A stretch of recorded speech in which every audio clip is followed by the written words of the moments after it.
Godfather Part 2. The Empire Strikes Back. Top Gun Maverick. Deuce Bigalow, European Gigolo. There's been a lot of great sequels throughout cinematic history, and after Friday's action-packed win against the LA Lakers, the Wolves will look to make a superb sequel of their own this afternoon as they look to win their second straight against the Lakers and take a 3-1 lead in this first round playoff series. Tip-off is around at 2:30 p.m. But in the meantime, you've been cordially invited to the pregame party presented by Youngstedts. We're rocking here with you till 2 p.m. to get you right ahead of Wolves-Lakers Game 4 down here at the Target Center. My name is Max Fuller, a.k.a. Dikembe Max Tumbo, a.k.a. Fro Jackson, a.k.a. a million other things. And as always, I'm joined by a man that is not only a dog, but a doctor. He recently graduated from the U with a PhD in ballin' and a double minor in dropping dimes and breaking ankles. He's none other than former Gophers basketball superstar Dr. Parker Fox. We're loaded, baby. Yes, sir. We're locked and loaded. You got to feel good ahead of this one, man. Oh, my God. There's energy driving in. There's a Twins game obviously going on, which brings more traffic and crowd. But just the energy down here today, already walking through, seeing the people come in. The gates it's already empty out here. Where we're sitting, the gates are empty. People are already in Target Center. I'm sure there's 15,000 already in there ready to rock and roll. And we're still an hour until tip-off. So the energy's high. It's poppable. There's good juices flowing right now. And I'm super excited ahead of Game 4 here for another Timberwolves. Hopefully, great game out of the Wolves today. I hope so, man. So far, so good in this series. They've had a lot of great games. And I don't know about you, Parker, but I'm not feeling nervous energy in here tonight. I know being a Minnesota sports fan is kind of constantly being anxious, but I'm feeling kind of like a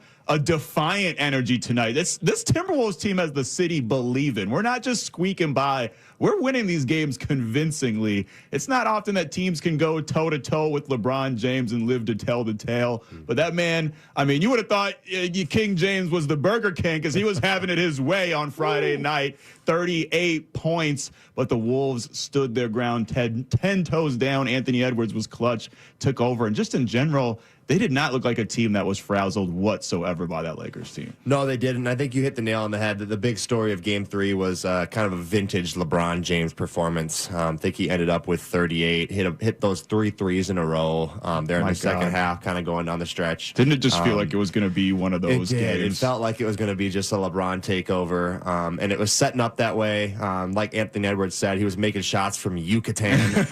But that's where it all stopped. And we saw something from this Wolves team that encourages me the most out of anything I saw from the last game. Game 3 was the way they finished, the way they closed out that game. And Chris Finch said in his post-game presser, it's one of the best, if not the best, finishes that he's seen from his Timberwolves team to end any game, regardless of playoffs or regular season. And Chris Finch isn't the kind of coach that just throws lavish praise out there and hyperbole like that. No, he is not. He everything he says comes with a purpose, and I think we did see that from the Wolves. The way they closed out that game was extremely encouraging, and I'm super pumped for tonight. That energy flows, especially when you got 2 home games in a row. You know what I mean? Like, the Target Center energy was so high to end that game, and the Wolves' energy was so high. We saw Anthony Edwards flexed up in front of the crowd. How great was that? We saw all the guys getting hyped, but that energy flows, and that was what? Not that many hours ago, less than 48 hours ago, and we're back in this building, and the energy is still high as we're seeing people walking in, dapping each other up, getting pumped up. I think smiles. It's just good. It's good energy in here, and I think, like we said, we saw a vintage LeBron, but I think I don't know, man. This Wolves team, the way they ended that game, I expect them to start hot in this first quarter, and that's something you and me talked about ahead of Game 3 was that first quarter energy and that first quarter start. Need the Wolves to continue to that, push the pace, get out in transition, and go make electric plays in the open floor. To your point, Anthony Edwards said he said that was the most fun he's ever had at Target Center throughout his career. I mean, it was absolutely. Mike Conley said they couldn't hear the plays. There was a lot of Lakers fans in the house, and all the Timberwolves said we couldn't hear him at all because the Target Center was so rocking for the Minnesota Timberwolves.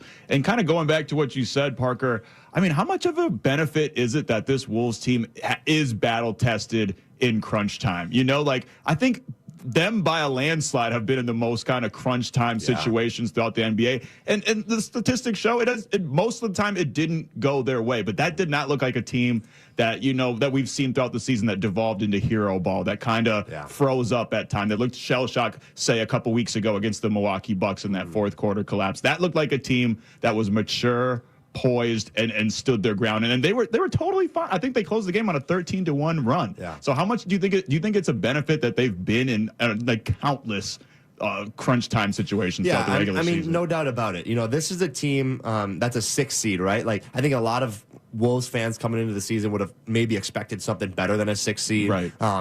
But granted, that's where we are. There was some trials, there was some tribulations through the regular season. You add a new guy like Julius Randle, who becomes a focal piece, an extreme focal piece in this series, especially. You add a guy like Dante DiVincenzo as well. So you're adding new pieces into a new staff. You're bringing some rookies along. Like, there's going to be bumps in the roads, and we saw that with some Timberwolves games this year.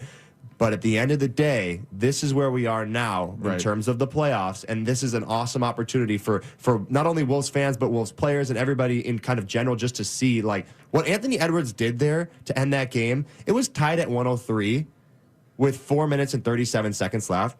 Anthony Edwards scored or assisted on each of the Wolves' final 12 points and got a clutch block that flipped a possession. He's 23 years old. This is a guy making high-level plays down the stretch in an NBA playoff game versus LeBron James, Luka Doncic, and the Los Angeles Lakers. Like, if I need to convince you any more about Anthony Edwards, like, that should be enough right there. 100%. I was just about to say the same thing. I mean, there's a reason he was nominated for Clutch Player of the Year and one of the 3 finalists of it. And it seems like he's more confident than ever. And Anthony Edwards has never been someone lacking in confidence, but he feels like, when you ever played Mario and you get the star and it's and you're invincible. That's kind of what Anthony Edwards feels like right now. I mean, he made good decision, like correct read after correct read, good decision. Like, this is a really mature and poised Anthony Edwards that looks like he's ready to make a statement with the lights the brightest. And Ant's a guy, he's such a media lover. Like, he's such a personality. Everybody loves him.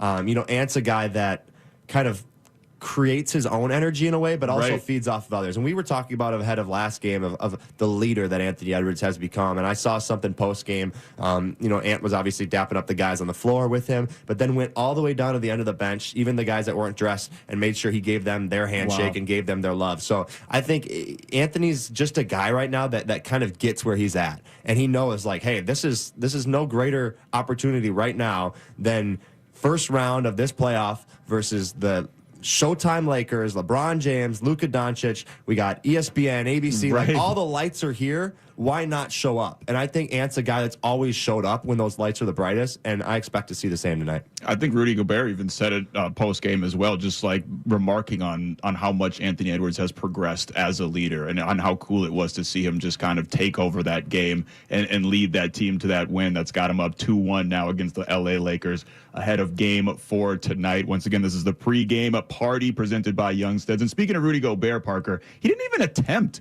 a field goal on Friday. 1 point just off of a free throw, 1 for 4 from the free throw line. But he still made some huge defensive plays. I mean, he snatched the ball right out of the sky against Dorian Finney-Smith, and then got a little measure of revenge against Luka one-on-one there late in the game, poked that steal out, and got Jaden McDaniels that and one opportunity. How big has Rudy Gobert been defensively? Because obviously he's been pretty much a non-factor offensively. I don't even know if he has double-digit points if you combine all 3 of his games together. But obviously, he's still the anchor of this defense, right? I had somebody ask me last night, what's up with Rudy Gobert? And the first thing that I thought of is, well, what's up with Rudy Gobert? He's been the best defensive player in this playoff so far. He has the best defensive field goal percentage of any player in the NBA playoffs. When Rudy is guarding a primary defender, opponents are shooting just 35%. Whoa. That's 13% lower than their expected field goal. So that's number 1 in the NBA. So what has Rudy Gobert been doing? He's been playing defense. Right. He's been playing awesome defense. And I think we think about this kind of series against the Lakers, and we're like, hey, the Lakers don't have a big. They don't, JJ even said, hey, we trust Jackson Hayes, but we're kind of going in a different direction with this series. Why can't Rudy Gobert just go in there and dominate? Well, the Lakers are the Lakers defense isn't allowing that to happen. So what does Rudy do? Do you hang your head and do you say, oh, my offensive game isn't going well, I'm not playing well, I'm going to be down in the dumps? No, he goes and plays defense, and we've seen an awesome defensive version of Rudy Gobert. He's at the rim, like you said, that big block on Dorian Finney-Smith. Opponents are 6-13 at the rim against Rudy Gobert, and that's a good thing when you have a big 7-foot French guy in there to block shots. Blocking more shots than a bulletproof vest, and if any statistic jumps out at you to prove that point, the Lakers were outscored 56-26 in the paint in Game 3. I mean, the Wolves in general are just putting on a clinic defensively. It's been really cool to see, but in general, obviously, Luka Doncic is going to be a focal point. He wasn't feeling well. They said he was vomiting all day ahead of Game 3 just a couple of days ago. I'd assume that he's going to be back fully healthy. What are we expecting? Kind of a similar defensive game plan against Luka Doncic tonight? I think Jaden McDaniels has been phenomenal. I mean, obviously he's been the MVP of the series. Regardless, we'll get to that. But just defensively on Luka, I think he's been phenomenal. Yeah, he has. And Shams came out this morning and said Luka Doncic is well rested. He's feeling much better. He spent all of Saturday sleeping in his bed, feeling a lot stronger. All that stuff. And you don't want to say the excuses and all that kind of stuff. I'm sure Luka doesn't want to say the excuses, but it's hard to play when you're not playing well. You're not feeling well. You ever been like physically ill like that when you had to play? Yeah, it's the worst thing in the world. You just have no energy. You got no fluids in you. You got he's probably sick. So at the end of the day, he's not feeling well. He's supposed to be feeling better. Let's prove it to us today. Go out there and prove it to us today, because we got a guy named Jaden McDaniels that's going to be in your grill for 48 minutes. No matter what you have going on, you are going to see number 3, the Slim Reaper, on the Wolves, up in your grill, ready to rock and roll. So, Luka's obviously he's an extreme talent. He's a guy that does it at a high level, but we have a defender on his backside in Jaden McDaniels that is ready to play defense for 48 minutes tonight. And this is a different kind of Jaden McDaniels than we've ever seen before. I mean, the two-way player Jaden McDaniels that we've kind of all been hoping for, wishing for, he's finally here. Another banger of a night for him on Friday, 13 of 22, scoring what I believe is a career-high 30 points. I mean, we're seeing a whole different kind of aggressive Jaden McDaniels. Is it more the product of him just finally hitting these looks that he's had throughout the season, or is it something that the Lakers are doing that are giving him an opening in this series? Well, what Jaden McDaniels is doing in this playoff series already is just astronomical. He's guarding Luka Doncic, which is the hardest role in the world. Right. And he's averaging 21 points per game, 6 rebounds on 59% true field goal percentage. This is stupid. I don't even know if people understand how ridiculous this is. Jaden McDaniels just moved into the 6th all-time in Timberwolves playoff scoring. Wow. He's a guy that we're continuing to trust with the ball in his hands, and I promise you're going to see it in this game today.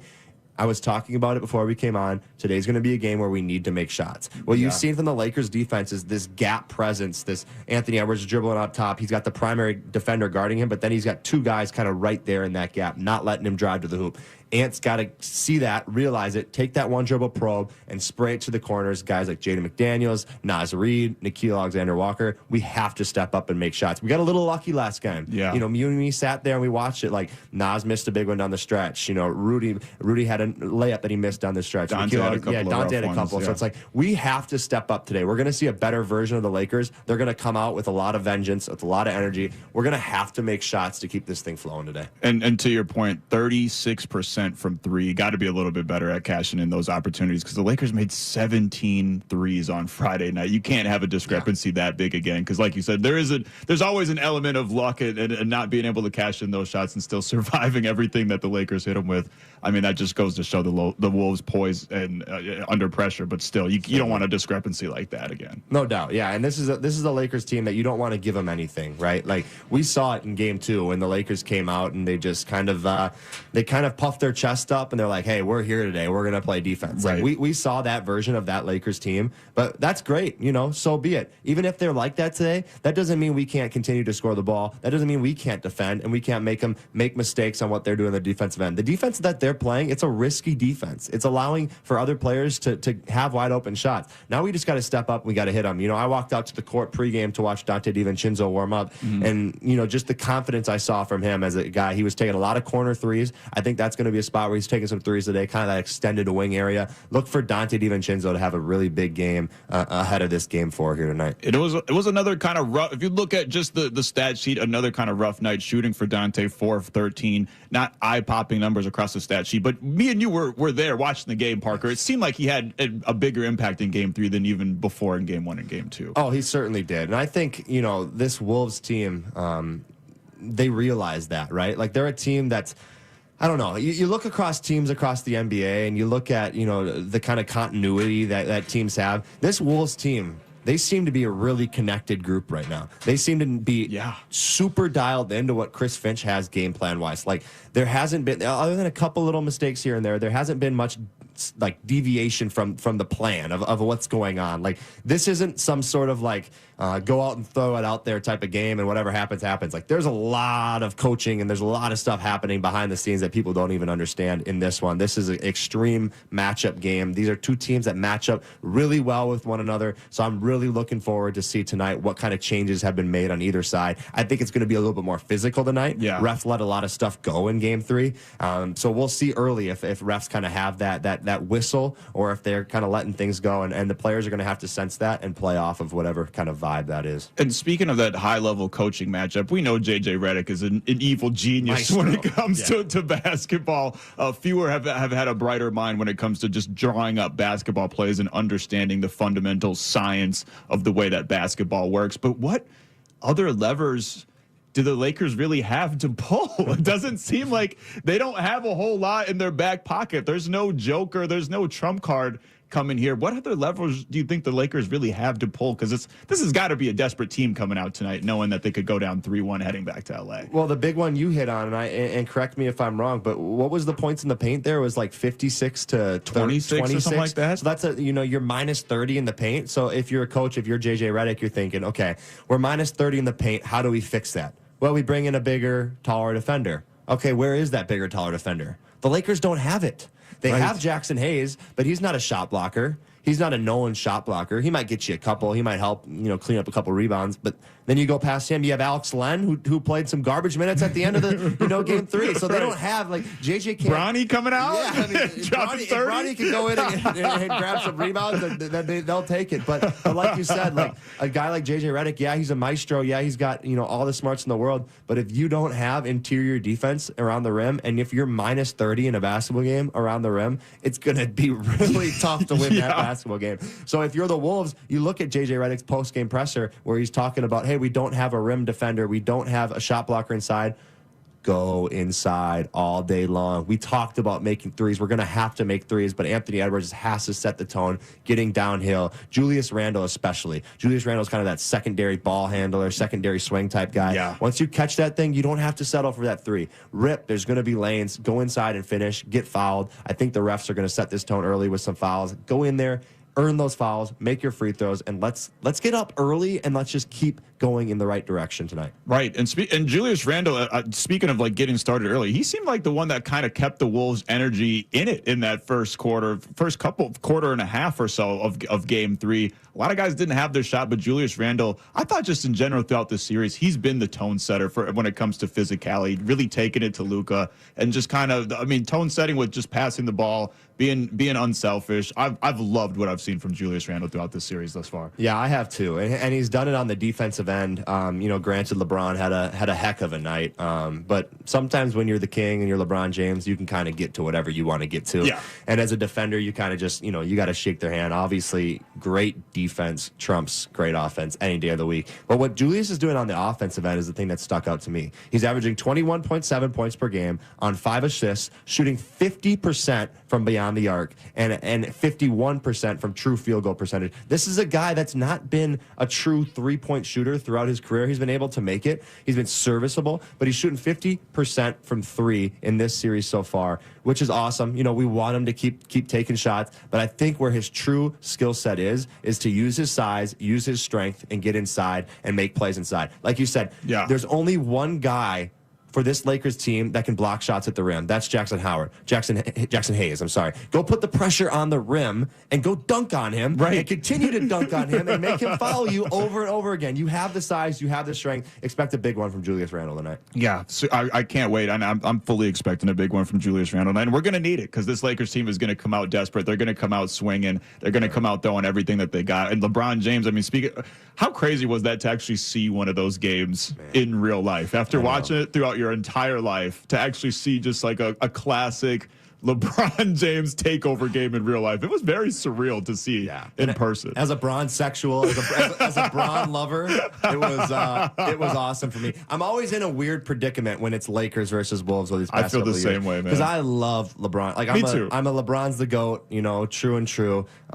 So for me, obviously, I'm a Wolves fan. I want the Wolves to win these games, no doubt about it. But to see LeBron in kind of peak vintage form, especially with his 3-point shot making, like this is the evolution of LeBron's game that we've seen kind of just fold in front of our eyes for 20-something years now. And I didn't even get to see the young days of LeBron when I was 4 or 5 years old. But obviously a guy that did his work kind of inside and around the rim, and to see him just do everything on the basketball court, and when you're up close watching him, just his stamp that he has, his imprint on the game is so next level.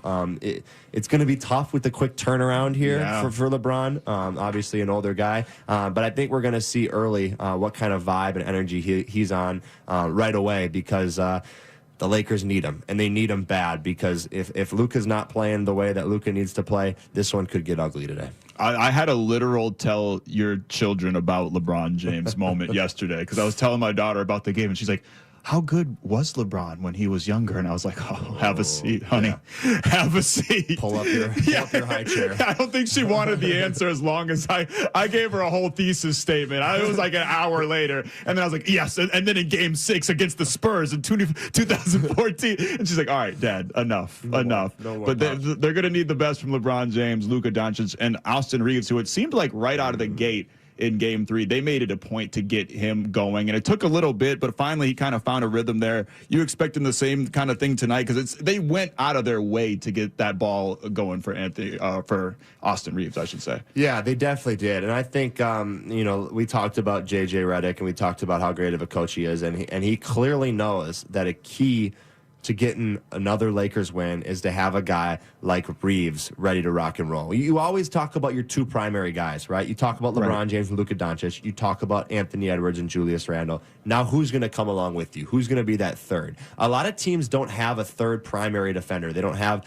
a guy. The Wolves do, but a lot of other teams don't have. We have a lot of defenders. But we got so many defenders. Some of them ain't even touching the floor. I mean, Jalen Clark would absolutely be in that rotation if he was playing for the Lakers right now. No doubt about it. And I think you're going to see more of that tonight. Maybe a little less from LeBron, just out of some fatigue. Who knows? He's LeBron James. I want to say fatigue, but I'm sure LeBron will come out and just be in absolute peak form and condition. But I expect the Lakers to go to Austin Reeves early. Hopefully, get him to start dropping a couple shots. He needs to make some shots. He just has not been good this playoff series. But if you're the Wolves, you counter that and say, hey, who's guarding him, right? Like, who's starting on him? Mike Conley's going to get some minutes on him. Nickeil Alexander-Walker's going to get some minutes on him. There's going to be a bunch of guys, wing defenders that get minutes on Austin Reeves. How can you shut him down? How can you make life difficult for him? Because he's a guy that wants it easy. He just wants open shots. He wants to get in his ISO bag a little bit. Can you send two guys at him? Can you make life difficult for Austin Reeves tonight? I want to see a good game from Nickeil Alexander-Walker tonight, man. I really want to see him bounce back. He's had, at times, stretches throughout this regular season, he was 6th man of the year. Like, he's had an incredible season, but it's been a really rough go for him in this series thus far. And you could kind of, I don't want to, play, it's like armchair psychologist, but it feels like you could kind of see it in his body language a little bit as well. Yeah, you certainly could. Nickeil is the kind of guy that I feel like he's just such a streaky player. He's the kind of guy that you look to make a big shot in the corner. He's the kind of guy that you look to kind of take some ball handling pressure off of a primary ball handler. If he's getting hounded, bring the ball up the court. All the little things that Nickeil Alexander-Walker does are huge. But I think the biggest thing that Nickeil has kind of struggled with in this series is just finding his role, finding his way. Jaden's obviously playing great. Nas has had some great games. Right. We're getting the usual from Ant and Julius. Nickeil Alexander-Walker is just kind of figuring out what's going to work for him. I expect him to come out tonight. As long as he's confident and he's making shots, we should see a big defensive effort from Nickeil Alexander-Walker. And then he just does all the little things. We've seen him for so long. He's one of the Wolves that played all 82 games this year. He's a guy that loves hoops. I expect him to come out and have a big one tonight. It's been so much fun watching his progression throughout this season. I mean, there's games where he was absolutely the spark plug and absolutely what kept the Wolves in the game, if not won the game for the Wolves. So I'd love to see him bounce back, if not just for the Wolves themselves, but for Nickeil Alexander-Walker, the player. And again, mentioning the defense and just hoping that he and the rest of the team have a really good night defensively. Well, I was going to bring up the turnovers, but we got the music playing right now. But we got so much to talk about because we're going to be howling with the homies following Game 4 down here at the Target Center. Real quick, Parker, what's your prediction for tonight? Well, last game I said 117-104. The final score was 116-104. How nuts was that? I was 1 point off, which is wild, but I'm going back at it tonight. 121 for the Timberwolves, 109 for the Lakers. Big Timberwolves Game 4 win. What you got, Maxx? I'm gonna say 157 for the Wolves. Okay. About like 75 for the Lakers. Okay. We're record setting. Double them up. It's got to be right eventually. Anthony Edwards beating Wilt Chamberlain's record, 101 points. We smoking these boys out here, and we going back to Cali with a 3-1 lead. We'll holla at y'all after the game, howling with the homies right here on KFAN and the free iHeartRadio app. 651 Carpets Plus, we bring the showroom to you. Come on in. Here's how your free in-home estimate works. We bring you all the latest and greatest styles to complement your home. We use our state-of-the-art measuring system so we can give you the best price for your project on the spot. And we have thousands of products that you could have installed the next day. Call 651 Carpets Plus for your free in-home estimate.